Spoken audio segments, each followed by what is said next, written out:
السلام عليكم ورحمة الله. الحمد لله رب العالمين، والصلاة والسلام على أشرف المرسلين نبينا محمد وعلى آله وصحبه أجمعين. We continue inshallah ta'ala with the fiqh of worship, and last time we talked about at-tayammum, and today inshallah ta'ala we'll start with the salah, talking about the salah and some of the fiqh matters that is related to the salah.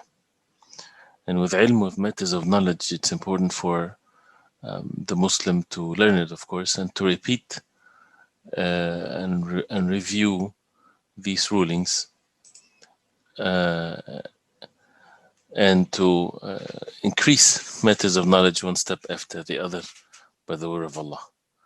The Salah is the most important pillar of Islam after the Shahadateen, after Ashhadu an la ilaha illallah wa Ashhadu anna Muhammadan Rasulullah, and it's mandatory upon every Muslim, and no matter what the situation is.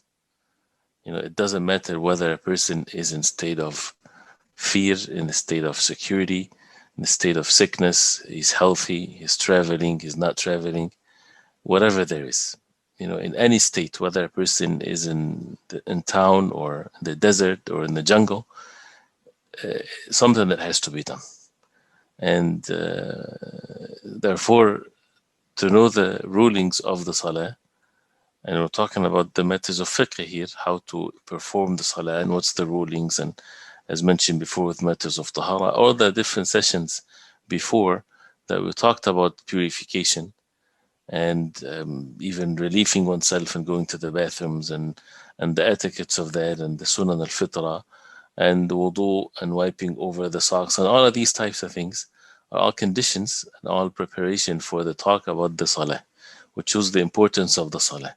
If Allah subhanahu wa ta'ala will for the people to make Salah just, in any condition that a person is in, whether he's clean or not, whatever, he just stand and he has some words and that's it, or some feelings or some, things that is being uttered. This is not the case. So all of the things that is mentioned before is to exalt the Salah, is to give the importance of the Salah, that this is the most important, moments in one's life. This is the objective of our life is to establish the Salah. Therefore, all the things I mentioned before is to prepare oneself for the most important thing in the day that has to be performed. And that's why the matters of Tahara, it should be done with being focused and devoting ourselves and preparing our hearts to establish the Salah. And we will see that how Shaitan, since the Salah is the most important act in the day, if he's not able to get the person not to pray whatsoever, he will try his best in any way or form to whisper to the person to get him away from perfecting the Salah. So one of the ways to perfect the Salah is to know the rulings and to perfect it in its physical action, and of course before that the foundation that is in the heart, to have the devotion and the sincerity and so on. What is the definition of the Salah in the fiqh matter? It's ibadah to Allah subhanahu wa ta'ala that has speech and actions, or specific speech and actions. It starts with the takbir and it ends with at-taslim. So this is the ibadah, because the word as-salah means dua, or making dua, prayers. And prayer can mean many different things to many different people. So it's a connection between the person and his creator subhanahu wa ta'ala. So it's a ibadah to Allah, and it's a ibadah to Allah subhanahu wa ta'ala that has specific things to be said and specific actions. And these specific things to be said and the specific actions, we'll learn about them. So it's not according to whatever one's desire. It starts with the takbir, starts with Allahu Akbar, and it ends with at-taslim, saying Assalamu alaikum wa rahmatullah on both sides. If we talk about the virtue of the Salah and the wisdom behind it, this is an endless speech, right? So Salah is light in the life of a person. It's the relationship between the slave and his Lord subhanahu wa ta'ala. It has its outside appearance of actions, and this is where the subject of fiqh. It has an inward actions that has to do with the heart, by exalting Allah subhanahu wa ta'ala, by the fear of Allah, the love of Allah, the hope for the rewards from Allah. As we talked about, the pillars of ibadah done by the heart has to be established in there, and to be in state of humbleness to the creator of the heavens and the earth.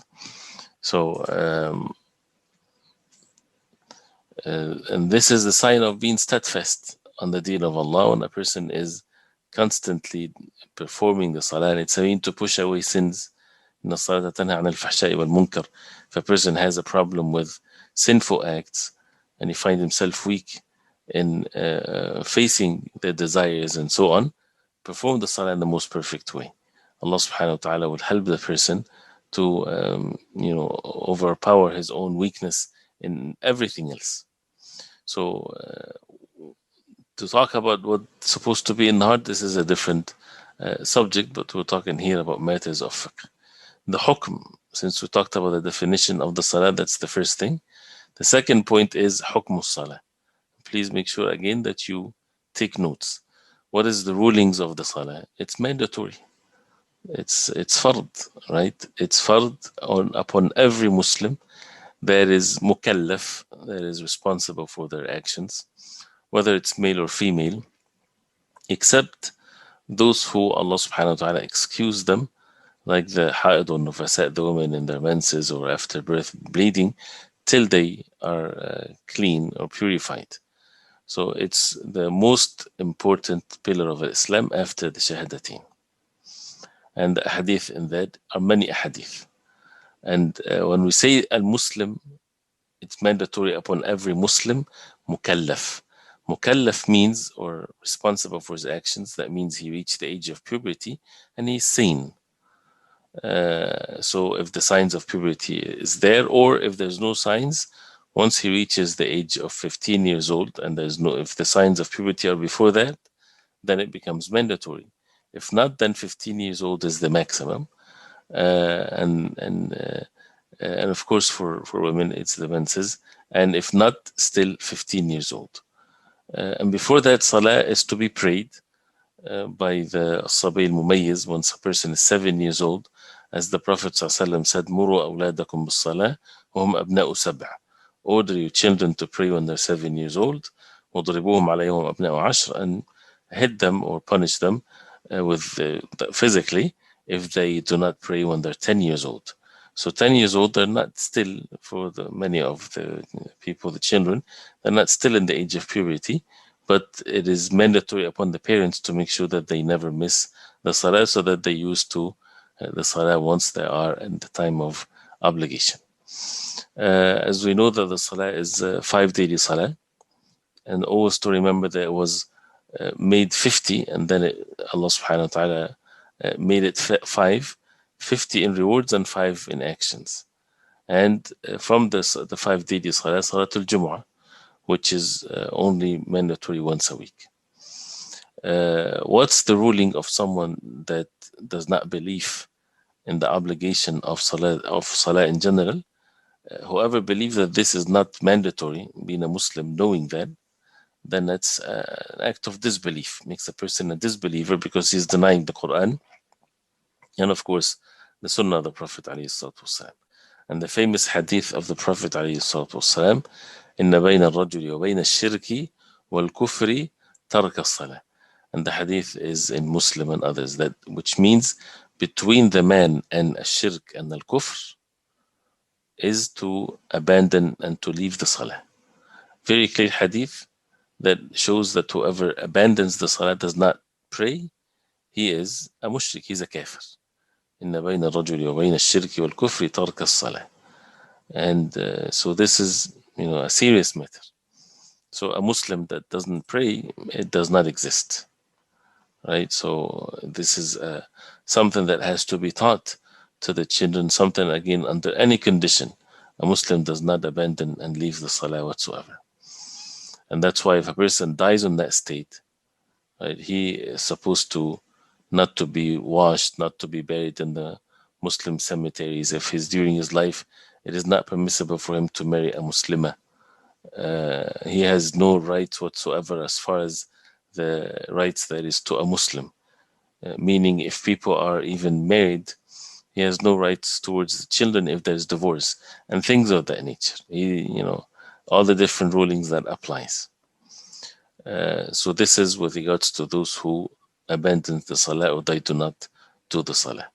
If we talk about the virtue and the hadith and the verses of the Quran that talks about the virtue of the salah, it's something that we need to purify our hearts with these hadith often, all the time, so that we revive our intentions, so that we perform the salah, since it's done on a daily basis, to keep the devotion in our hearts. And this is something that has to be done every time we are making salah. So, and anything that is related to the salah, you'll find that has great rewards. If you reflect upon that hadith of the Prophet ﷺ that talks about the things, whether it's salah itself or anything that is related to the salah, reward that there's no like of it whatsoever in any other action. Even if a person is not making salah, but he is waiting for the salah. The famous hadith in Bukhari and Muslim where the Prophet ﷺ said, لا يزال العبد في صلاة ما كان في مصلاه ينتظر الصلاة.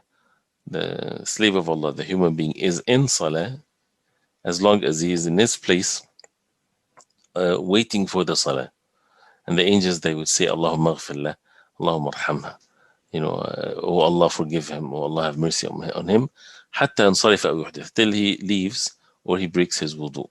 So going early to the masjid for the salah, waiting for the salah, anything that is related to the salah, making wudu, leaving, as the Prophet ﷺ said, من تطهر في بيته, whoever purify himself at home, then he walks to one of the houses of Allah so that he would perform a fard, an obligatory salah. كانت خطواته, his steps, one تحط خطيئة, one removes a sin, والأخرى ترفع درجة, and the other one elevates a level. And there are even hadith and narrations that talk about the reward of going out of the masjid in state of purification, that whoever makes wudu in his house and he goes out for an obligatory salah, فأجره كأجر الحج المحرم. His reward is like the reward of someone is in state of hajj, making ihram for hajj. And even there's the same narration of the hadith, and this is a sound hadith, that من خرج إلى تسبيح الضحى, whoever goes to the masjid to pray Salatul Duha, which is in the morning, which is not mandatory, right? لا ينصبه إلا إياه فأجره كأجر المعتمر. This is the only reason that he went to the masjid. His reward is the reward of a mu'tamir, someone made umrah. وصلاة على أثر صلاة لا لغو بينهما كتاب فعليين. And salah after salah, without lagh, without sins in between and so on, and vain talk and the like of this, is kitabun fi illiyin, a book in the highest level. So this is such a great reward, and we can go on and on with a hadith that talks about this. And always the subject of a khushu' is there, which is the reward in the salah is according to how much the heart is present in the salah, as according to how much khushu' and devotion that a person is in the salah, to have the presence of the heart in the salah, to understand of what is being recited. And the best Quran recited is the Quran recited in the salah, whether a person himself or listening to the recitation of the imam. And having the heart established upon these pillars, to have the love of Allah, the fear of Allah, the hope for the rewards from Allah subhanahu wa ta'ala, and so on. So, and the actions, the best actions that a person can do is the salah. The first thing that the ulama, they talk about in the rulings of the salah is the adhan, and then after that, the iqamah. So we're still not yet in the actual doing of the salah. The adhan is the way to inform people of the beginning time of the salah. And that's also part of showing the ta'zeem and the exaltation of the salah. So what is al-adhan? Ibadah to Allah. It's an act of worship to Allah. What's the point, what's the subject, or what's the job of the adhan? As the ulama, they say, bil-i'lam, to make announcement, as if you say the announcement, or informing people بدخول وقت الصلاة, that the time for the salah entered, with a specific dhikr. Adhan is a specific dhikr. It's not that someone would say any words that gives the meaning. It has to be done in a specific way, and it informs the people of the beginning of the time. That's why the adhan, as we will see, if it's said before the time starts, it does not count. So if the muadhin made the adhan before the time enters, that adhan is not valid. That means it has to be repeated after the time enters. And the adhan was, established in the first year after the hijrah of the Prophet ﷺ. And as you see that it's the i'lan, it's the announcement of the Tawheed and reminding people of it during the day and during the night. It's one of the great blessings to be able to listen to the adhan. And that's not to make people feel bad if they don't listen to the adhan, if they are in places where it's difficult for them to listen to the adhan, but it's a great favor from Allah, for a person to constantly listen to the adhan and to repeat after the muadhin. And that's the best call that can be ever called on the face of earth, the Tawheed of Allah. The adhan has words to it. It's not a bell like the Christians or anything like that. It's something that has meanings to it. That's why when a person either making the adhan or someone listening to the adhan, they should have their hearts present, and they should repeat, as we know, after the muadhin, and revive one's iman and purify one's heart. And all of that is to prepare oneself to also start or to stand in the salah. What is the ruling of the adhan and the iqamah? The adhan and the iqamah is, as and also make a note of this, is fardu kifaya. Fardu kifaya, that means it's obligatory for it to be established. If some people do it, then it's not mandatory for everyone, because only one person makes the adhan. And it's fardu kifaya upon the men, not the women. Women, it's not mandatory for them, or it's not stressed for them to make adhan, whether people are traveling or they're not. Right? So if people are not traveling, then it's the time for the salah, they make the adhan in the masajid. If the adhan is made in the masjid, then there's no need for people to make adhan in their homes, because the adhan is established in the masjid. But if a person is in a locality or traveling and there's no adhan called whatsoever in a masajid, or he's traveling, then it is recommended to make the adhan and the iqamah. And the adhan is to be done only for the 5 daily salah and salatul jumu'ah.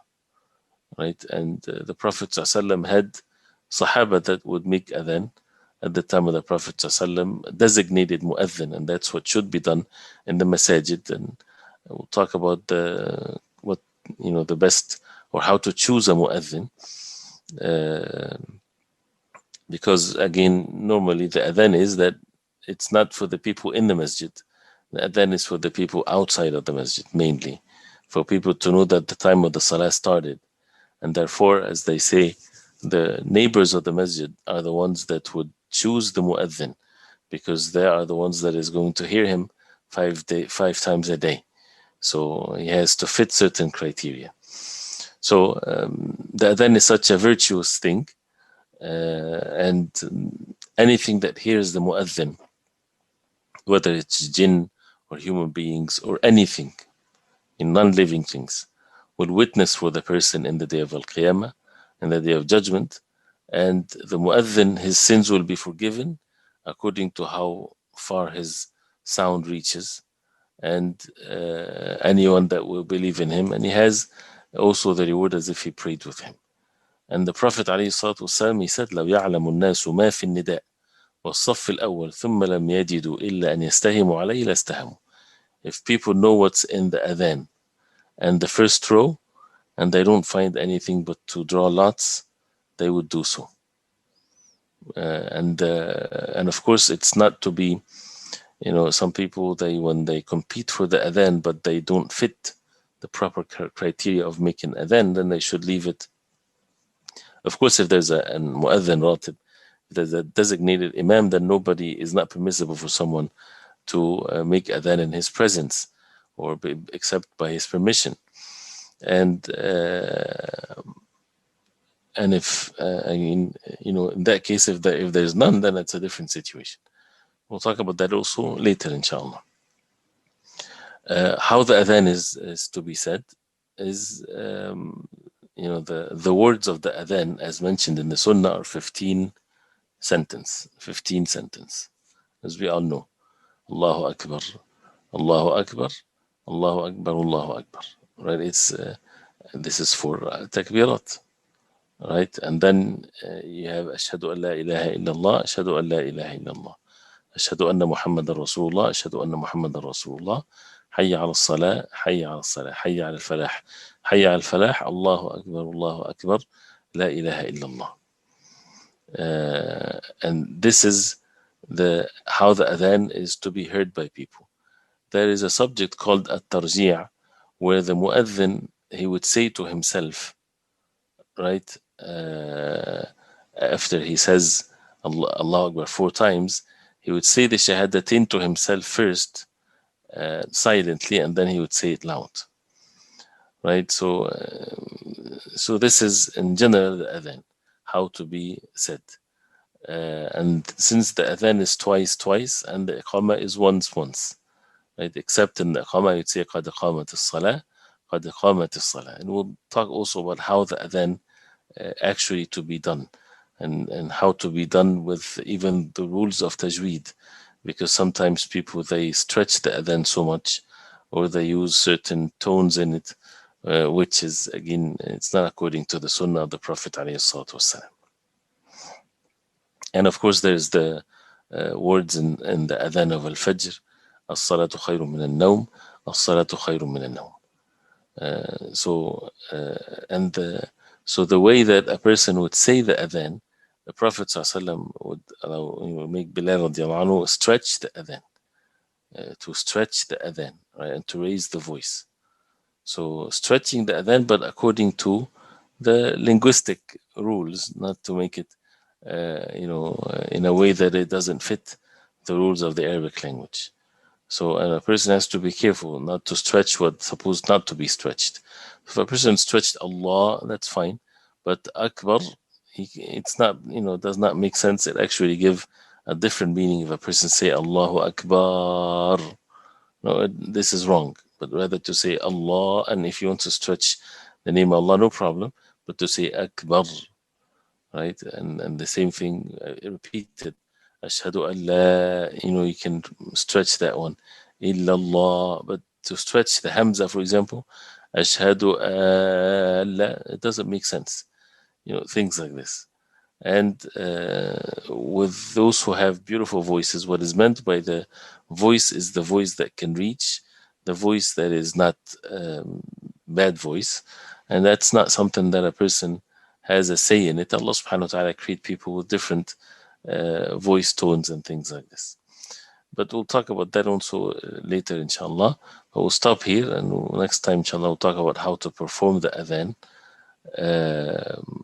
in the proper way, and then other rulings with the adhan, inshallah. So if there's something that we did mention, you might have questions in it, but we don't want to be in haste because we didn't finish yet, inshallah. We'll stop here, and if you have any questions.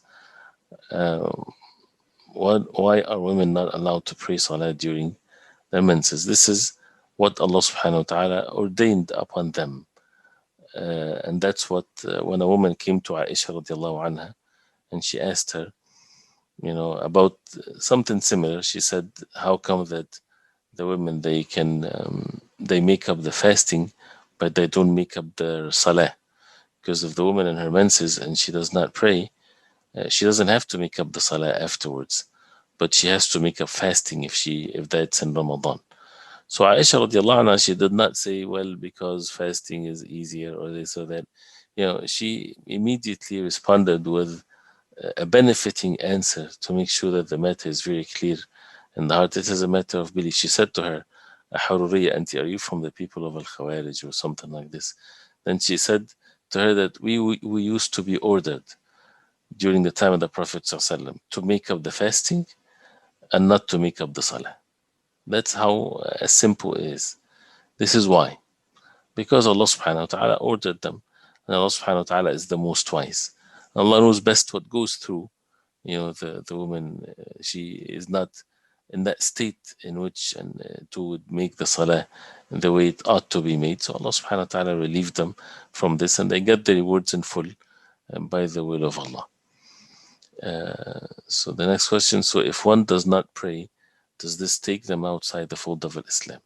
Yes, if a person doesn't pray whatsoever, that takes the person outside the fold of Islam. In some situations, some people might not have that knowledge.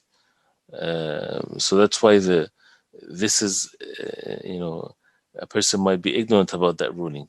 Even though, again, with this matter, there's differences of opinions among the ulama if a person does not make salah because he's lazy. So there are two types of people when they abandon the salah. Either a person denying its existence or its mandatory, being a mandatory, that makes a person a disbeliever. There's no differences of opinions in that. The other case is if someone is lazy, he knows the importance of it, he knows that he has to do it, but he is lazy. This is where there's differences of opinions among the ulama, whether he's kafir or not, whether he's a disbeliever or not. And if people are ignorant about the subject, that's also a different situation. And that's what part of the education, that people need to be educated. And whether people say that it's haram, or if you hear it from someone, I'm sorry, whether it's kufr, an act of disbelief, and the hadith clearly states this, or even if you hear it from someone that this is, if he leaves it out of laziness, it does not take him outside the fold of Islam. But the fact that there is a valid differences of opinions, that means one opinion is right and one opinion is wrong. This is a very dangerous thing. There's no other deed, that ulama had difference of opinions whether a person is a kafir or not, other than leaving the salah. And the hadith are very clear. The word kufr and shirk is mentioned there. And even though those ulama who said that he does not make a person a kafir, they said if he abandons the salah, most likely he will die in a state of disbelief. Because what's left? There's nothing left in matters of the deen. So to get that form of education to the people, it's not the point of it to point finger at people, because we're not in the state of being of people of authority. People of authority, they have different rulings. But for normal Muslims, they should educate one another and inform them that this is how dangerous it is to abandon the salah. How many acceptable variations of the iqamah are there? I hear someone reciting Allahu Akbar, Allahu Akbar. He wrote it all. We didn't talk about the iqamah yet, but there are two ways of making the iqamah, whether it's to make it like the adhan or to make it half of the words of the adhan with qad qamat as-salah. But we'll talk about that also later, inshallah. Some people say that you have to do the adhan with tajweed, to ones of best ability, to apply the rulings of the Arabic language and to stretch the words and to make it different than a person would say it in a normal way. Like then you don't say Allahu Akbar, Allahu Akbar, Allahu Akbar like this. This is in the iqamah. But then a person stretches his voice, and with applying the rules of tajweed, yes. Is it permissible to do ruqya in the legs if the legs are affected by serious illness? Will it be disrespectful to the Quran? No, it's not disrespectful. And a person can put his hand on whatever is sickness, and he can recite Quran or recite few verses and then blow it on the place where there is pain or sickness. It is not disrespectful to the Quran. It's seeking cure from the Quran. When the adhan comes, do you pray right away or do you wait 5 minutes? First of all, you have to make sure that the time of the salah entered, because sometimes discrepancies in times and things like this. And if the adhan is called, and for people, for the sake of praying in jama'ah, people can wait. People can wait till the people gather. If they're in the masjid, and that's what the way the Prophet ﷺ, the iqamah was not right away. There's some prayers, there's a sunnah between the adhan and the iqamah, so they would pray the sunnah, or they would wait for people to come. And the Prophet ﷺ, his way was in such a way that he would wait till people are gathered. So once they come, then he would pray the jama'ah prayer. So to wait for the people, and as many masajid nowadays, they kind of set a time between adhan and iqamah. So there should be time between the adhan and the iqamah. Well, how long? It doesn't have to be a specific amount of time. It depends on what works with one masjid or the other. If a person is not in the masjid, a person also can wait to prepare himself for the salah. the virtue of praying Salah in the beginning of its time is well known. So once the adhan is called, the person should be busy with the Salah, unless there's something that he's taking care of that might prevent him from having the khushu' in the Salah and so on. He can finish that and then immediately make the Salah. But once the adhan is called, he can be busy with making wudu, getting oneself ready, getting someone to pray with him, jama'ah if it's a man, things like this. If we have to make jama'ah at home for some reason and we don't hear the adhan from the masjid, can we make adhan at home? If there's a masjid in the locality and they made adhan, there's no need for you to make adhan. You only make iqamah, even if you don't hear the adhan. But if there is no masjid in the locality, then you make the adhan and the iqamah. Allah. We'll stop here, inshallah, and because of the next class, and if inshallah we'll continue with the rulings of the adhan inshallah next time. وصلى الله وسلم وبارك على محمد وصحبه وسلم والسلام عليكم ورحمة الله.